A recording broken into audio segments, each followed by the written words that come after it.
Sound engineering లో acoustics గురించి తెలుసుకుందాం. సౌండ్ ఎలా వర్క్ అవుతుందో స్టడీ చేయడాన్ని ఎకోస్టిక్స్ అంటారు.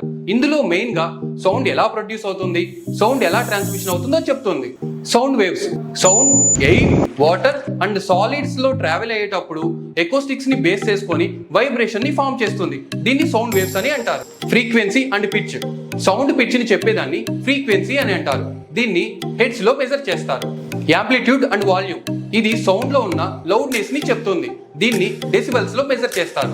రిఫ్లెక్షన్ ట్రావెల్ అయ్యే సౌండ్ వేవ్స్ బౌన్స్ బ్యాక్ అయ్యి ఎకోస్ ని క్రియేట్ చేయడాన్ని రిఫ్లెక్షన్ అని అంటారు. అబ్జార్ప్షన్ ఏ మెటీరియల్ అయితే సౌండ్ రిఫ్లెక్షన్ ని తగ్గిస్తుందో దాన్ని అబ్జార్ప్షన్ అని అంటారు. రూమ్ ఎకోస్టిక్స్ ఒక క్లోజ్డ్ రూమ్ లో సౌండ్ యొక్క బిహేవియర్ ని తెలుసుకోవడాన్ని రూమ్ ఎకోస్టిక్స్ అని అంటారు. సౌండ్ స్టూడియోస్ ని డిజైన్ చేయడానికి ఈ టెక్నిక్ ని యూజ్ చేస్తారు. సౌండ్ ప్రూఫింగ్ ఒక రూమ్ లోకి ఎంటర్ అయినప్పుడు ఆర్ లీవ్ అయినప్పుడు ప్రొడ్యూస్ అయ్యే సౌండ్ ని ప్రివెంట్ చేయడమే సౌండ్ ప్రూఫింగ్ అంటారు.